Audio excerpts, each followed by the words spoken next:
Assalamu alaikum, j'espère que vous allez bien. C'est la première vidéo sur la chaîne Taïb Shems. Donc, la vidéo d'aujourd'hui, on va parler un peu de mon expatriation. Pourquoi j'ai quitté la France? Quel est le but? Quelle est la raison? Et en fait, il faut savoir que voilà, moi j'ai pris l'une des décisions les plus difficiles, pas les plus difficiles, mais on va dire les plus radicales de ma vie, c'est que j'ai quitté la France. Il y en a, ils vont pas aimer. Il y en a, ils vont pas être d'accord plutôt. Il y en a, ils vont pas être d'accord avec ce que je vais dire. D'autres qui vont être grave d'accord avec ce que je vais dire. Mais en vérité, je m'en fous de ce que les gens pensent, s'ils sont d'accord, s'ils sont pas d'accord. À mon sens, ceux qui ont une famille, et surtout les musulmans, je parle. Les musulmans qui ont une famille, parce que même les non-musulmans, ils vont être d'accord avec moi. Mais ceux qui ont une famille aujourd'hui, franchement, si vous avez la possibilité, quittez la France. Quittez la France. Parce qu'à mon sens, aujourd'hui, il n'y a rien à en tirer de la France d'aujourd'hui. Et c'est une stricte réalité. Il faut savoir que je suis parti au Maroc. Je suis parti au Maroc. Et moi, personnellement, j'ai déjà entendu des gens dire « Ouais, en France, je ne me sens pas en sécurité, etc. » Moi, personnellement, je me suis toujours senti en sécurité, moi, en tant qu'homme, etc. J'ai jamais eu de problème. Mais, on ne va pas se mentir. Maintenant que j'ai une famille, et je sais que les femmes, surtout les femmes musulmanes, etc., il y en a, malheureusement, ils se font agresser. Dans la rue ou même ailleurs. C'est pas forcément une agression physique, mais elles se font agresser psychologiquement aussi. Et c'est une réalité. Il y en a, en termes de sécurité, moi, personnellement, je peux pas me dire que je serai toujours là pour ma famille, etc. Je vais pas les suivre comme une ombre. Donc, en termes de sécurité, malheureusement, aujourd'hui, j'ai l'impression que la France est de pire en pire. C'est-à-dire que je peux même pas me sentir tranquille dans ma tête si je me dis ok, j'ai ma femme ou mes enfants, ils vont à gauche ou à droite. Je peux pas me sentir tranquille. Et ça, c'est un gros problème, ça. Ça, c'est un gros problème aujourd'hui, c'est que tout ce qui est agression, vol, etc., bref, c'est trop galère en fait. C'est trop galère et tu peux pas te sentir tranquille aujourd'hui. Si je compare au Maroc, voilà, moi actuellement, je vis vers Rabat. Alhamdoulilah. Rabat, c'est incroyable. C'est incroyable. La sécurité là-bas, tu peux laisser ta femme, tes enfants sortir tranquillement. Alhamdoulilah, c'est vraiment sécurisé. Je suis pas fan de Marrakech, mais c'est sécurisé aussi là-bas. Tous ceux que j'ai entendus qui habitent à Marrakech, là-bas, c'est tranquille. C'est très, très, très, très, très, très rare les problèmes là-bas. J'ai quasiment pas entendu de vol avec toutes les personnes avec qui j'ai parlé. Il y a un endroit, je dirais au Maroc, c'est galère. Pour moi, c'est un zoo ouvert, c'est une réalité, c'est Casa. Pourtant, je suis de Casa, je suis algérien marocain, je suis de Casa, mais qu'est-ce que c'est galère là-bas? Pour moi, c'est un zoo ouvert. C'est le seul endroit au Maroc, je dirais, qui est un peu compliqué en termes de sécurité. Mais quand tu compares en vérité la sécurité en France et la sécurité au Maroc, mais alhamdoulilah, au Maroc, t'es très tranquille. Au Maroc, t'es allégé par rapport à ça, voilà, t'es allégé. Et surtout quand t'as une famille. Mais naturellement, le choix, il est vite fait, en fait. Tu dis, est-ce que je suis prêt à rester dans un environnement où peut-être ma femme, mes enfants, ils vont subir quelque chose, psychologiquement ou même physiquement, ou est-ce que non, au contraire, je vais être dans un endroit où, alhamdoulilah, je sais que même si je suis pas là, il n'y a pas de problème. Et ça, pour moi, déjà, ça a été un élément très important. Très important. Il y a des chiffres en France, c'est une catastrophe. Le nombre d'agressions tous les jours, etc. Khair, Inch'Allah, donc voilà. Ça, c'est le premier élément. Le deuxième élément, c'est l'éducation. Bon, je pense qu'on est tous d'accord aujourd'hui, ça je le dis. Je dis même à des membres de ma famille en France, en toute honnêteté, ok, il y a le bon côté qui est l'éducation gratuite. Et d'ailleurs, je vais vous dire, l'éducation au Maroc, c'est payant, subhanallah. Je ne m'attendais pas, mais ça coûte en réalité. Mais en toute honnêteté, mais c'est une catastrophe. C'est une catastrophe. J'ai entendu de ces histoires, subhanallah, il y a 1, 2, 3 ans en France. Tu as des enfants, ils apprennent à l'école des choses graves, hachek, et qui ne sont pas du tout adaptées à nos valeurs en tant que musulmans. C'est une réalité. Moi, personnellement, il y a des choses que j'accepte absolument pas. Et ça a été l'une des raisons principales et majeures qui ont fait que j'ai quitté la France. c'est même pas pour moi en priorité. C'était surtout par rapport à mes enfants. Je dis, mais jamais, en fait, j'aimerais qu'ils grandissent dans un environnement où on leur apprend des choses qui sont contraires à nos valeurs en tant que musulmans. Et ça, personnellement, voilà, ça a été un élément... c'était quasiment l'élément numéro un, le facteur numéro un qui a fait que j'ai quitté la France, voilà. Donc, le wokisme, la théorie, ouais, le fait qu'un homme il peut se marier avec un homme, une femme avec une femme, ils lisent des livres, apparemment dès le CP, voilà, de plus en plus jeunes en tout cas, ils essayent d'inculquer des éléments dans le cerveau de nos enfants pour que ça devienne normal pour eux, normal, et que au fur et à mesure, ils vont changer en fait leur mode de pensée. Ce sera plus un mode de pensée musulman, ça va être un mode de pensée, je sais pas comment on peut appeler ça, mais un mode de pensée en mode français, et ensuite en deuxième ta religion musulmane. Et donc, ce qui va primer chez eux, c'est l'éducation française. Quand je dis l'éducation française, c'est l'éducation politique française. C'est pas l'éducation, c'est l'éducation politique française. Voilà. Et à mon sens, ça c'est une catastrophe. C'est une catastrophe. Parce que, et je vais vous dire un truc, voilà. Je sais pas si c'est une étude, mais je sais pas si c'est une étude qui peut être généralisée. Mais moi, ce point-là, ça m'a marqué. Une étude d'une Turque musulmane qui a fait une étude, c'est incroyable ça. Elle a comparé 2 familles turques musulmanes. C'est sur un laps de temps de 100 ans. Une famille turque musulmane qui est restée vivre en Turquie sur 4-5 générations, sur 100 ans. Et une autre famille turque musulmane qui est partie vivre en Angleterre. Donc dans un pays non musulman, sur 100 ans. Parce que par là, qu'est-ce qui s'est passé ? Il s'est passé que elle s'est rendue compte qu'à l'issue des 100 ans, donc au bout de 4 ou 5 générations, la famille turque musulmane, 100% de cette famille, donc des descendants, sont musulmans. À l'inverse, elle a étudié la famille musulmane turque, mais qui est partie en Angleterre, donc dans un pays non musulman. 95% de cette famille, donc de ses descendants, est, attention, devenue non musulmane. Donc sur les 100% de la famille, il y en a 95% qui sont devenus non musulmans au fur et à mesure des années, des décennies, etc. Donc 5% seulement est devenu musulman. Et franchement, moi, quand je regarde, je le vois, que ce soit avec des proches ou même avec des moins proches, etc. Bon, on va regarder nos parents, nos grands-parents, ils parlaient très bien l'arabe. Même s'ils n'avaient pas une éducation, ils n'allaient pas à l'école, etc. Mais alhamdoulilah, tu voyais que dans leur comportement, ils avaient un comportement de musulman, etc. Je ne parle pas de la culture, hein, je parle vraiment du côté musulman, etc. Quand on regarde maintenant, aujourd'hui, notre génération, on parle un peu moins l'arabe. Et qu'est-ce qui va se passer ? Vu qu'on parle un peu moins l'arabe, la génération d'après, elle ne va plus du tout parler l'arabe. Elle ne sait même pas ce que c'est que l'arabe. Et ensuite, elle ne sait même pas ce que c'est que la religion. Et ainsi de suite. Et en fait, ce que je me dis, c'est que c'est une réalité.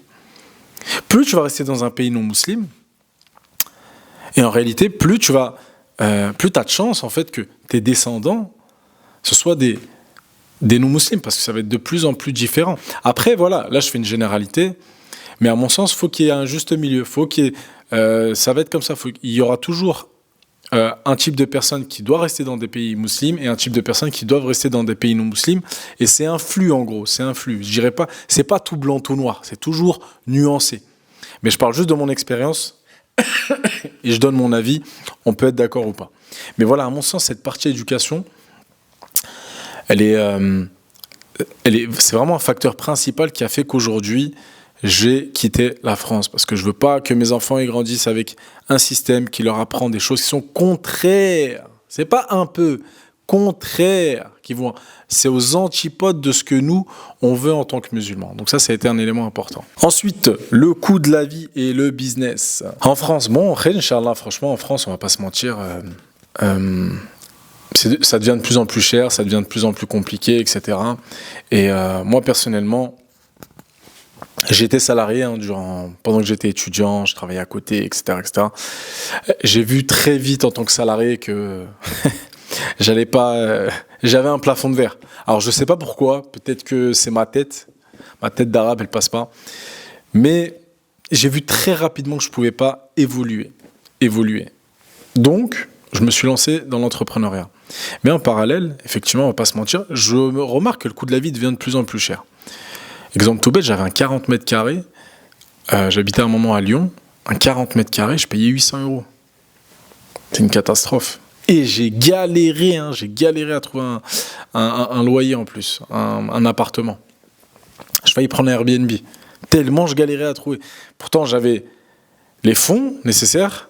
J'ai même dit, si vous voulez, je vous paye 6 mois d'avance. Non, on veut pas de toi. Toujours, c'était quelqu'un d'autre qui était soit fonctionnaire, soit ceci. Bref, c'est trop compliqué.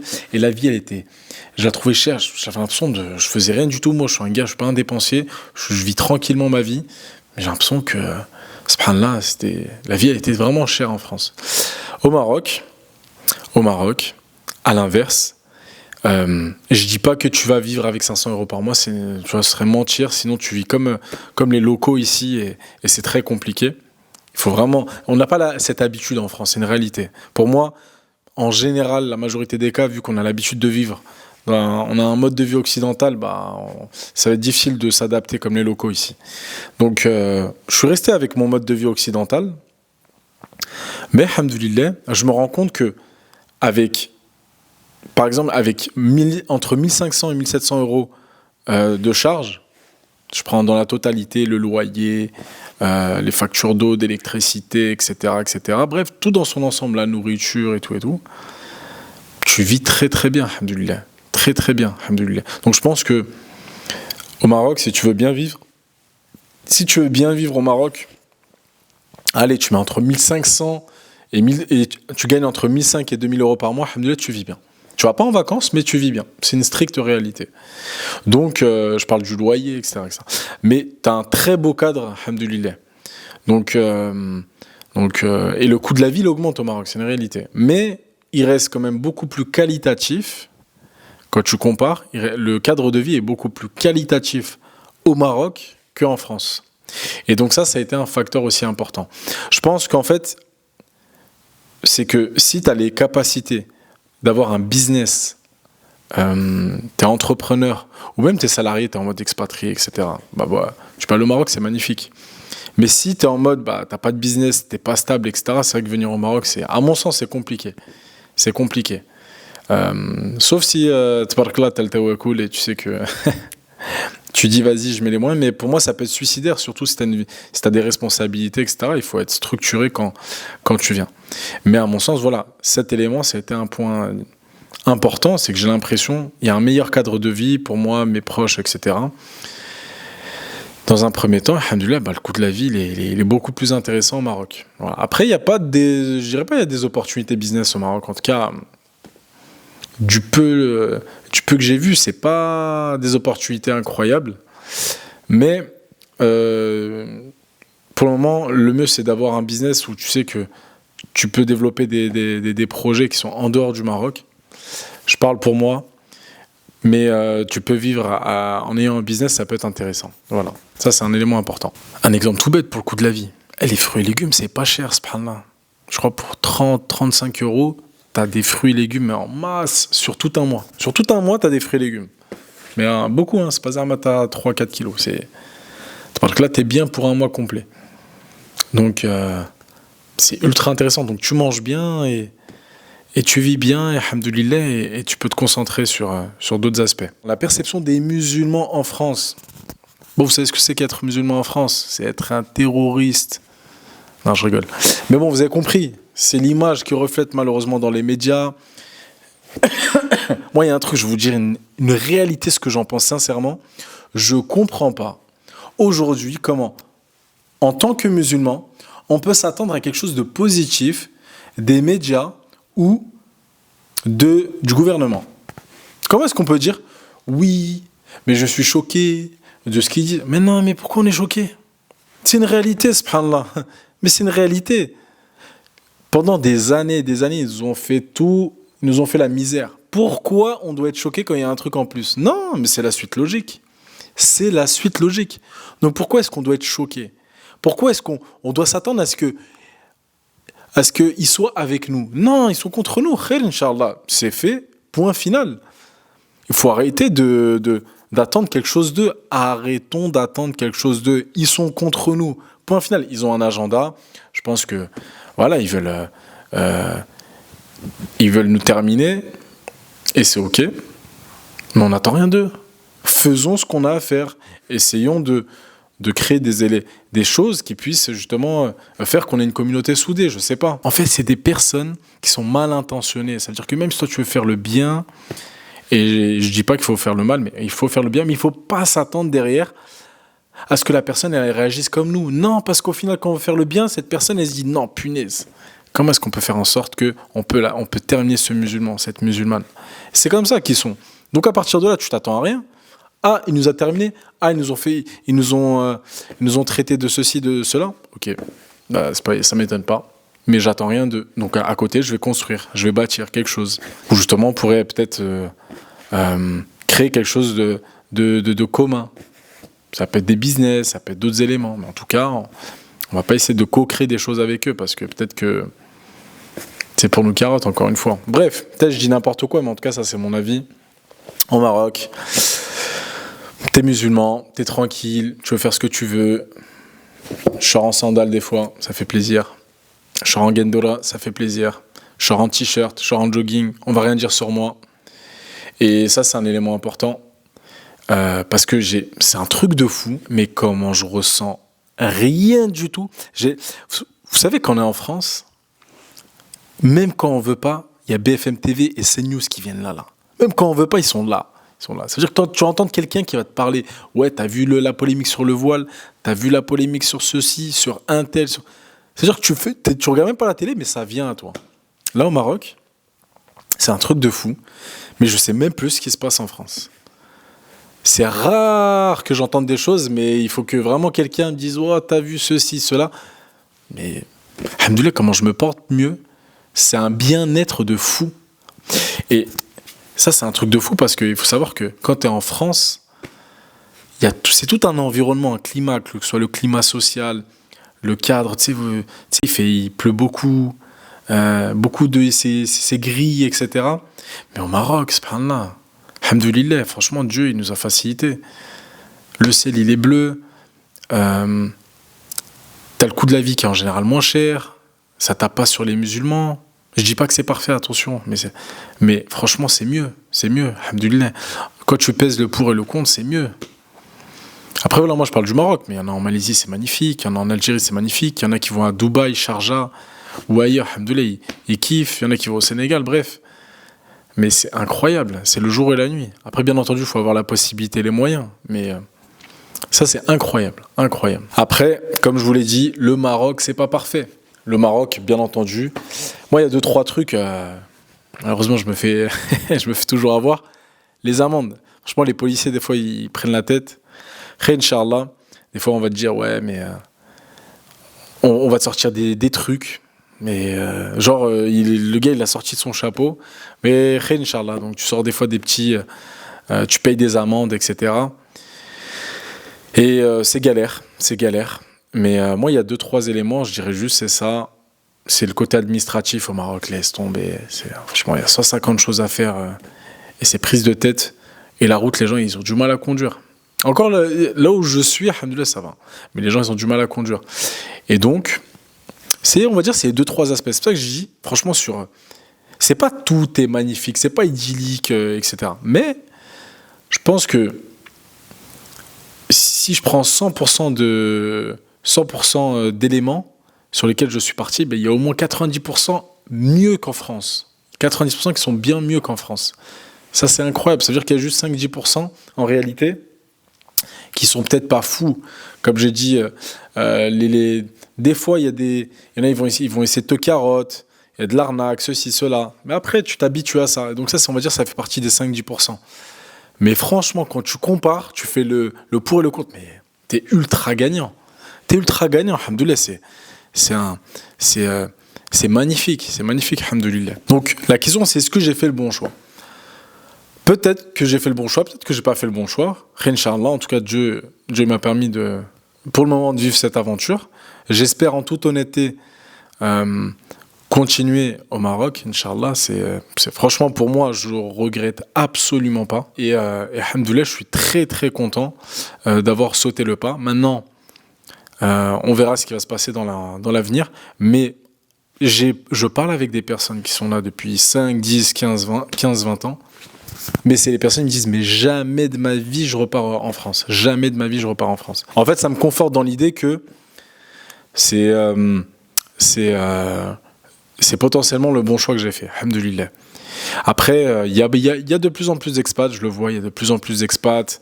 Les gens, ils se rencontrent. Je fréquente pas énormément les locaux parce que moi, vu que je travaillais en ligne, bah, j'ai pas l'habitude d'être beaucoup sur place, on va dire, dans les marchés, etc., etc. Mais j'en fréquente quelques-uns. Je fréquente aussi beaucoup d'expats. On se retrouve facilement. Et franchement, alhamdoulilah, les gens, ils ont tous la même mentalité. Les expats en général, on a tous la même mentalité. Et on aime bien se retrouver. On aime bien se retrouver parce qu'on se rend compte qu'on a les mêmes problématiques. On est parti pour les mêmes problématiques et ça fait plaisir de voir des gens un peu comme nous. On s'identifie et il y a ce cocon qui se crée. Donc, alhamdoulilah, ça fait plaisir. Ça fait plaisir. Donc, voilou. Peut-être que cette vidéo était éclatée au sol, mais au moins je suis sans filtre. Je vais en faire d'autres. Si vous voulez que je parle d'autres sujets, je peux parler de business, je peux parler de sujets sur le Maroc. Si vous voulez que je traite d'un sujet, je peux parler d'autres éléments. Franchement, foot, ce que vous voulez. N'hésitez pas à le dire. On va dire cette chaîne, ça va être un peu la chaîne où on discute tranquille de tout et de rien. Et je vais vous dire les choses sans filtre et sans forcément faire des montages de fou malade. Parce que vous allez aussi voir que je vais essayer d'évoluer dans ma prise de parole face caméra. Là-bas, je ne suis pas à l'aise du tout face caméra. Mais alhamdoulilah, je me dis que c'est un bon travail pour aussi me permettre d'évoluer. Je sors de ma zone de confort, etc. Donc voilà. Alhamdoulilah, si ça vous a plu. Bon, je fais trop le gaz, un like, partage, mais... Si ça t'a plu, alhamdoulilah, je suis content pour toi. Alhamdoulilah, et puis, Inch'Allah, si tu veux que je traite de certains sujets, n'hésite pas, et puis on verra. Barakallahu fik. Salam alaikum.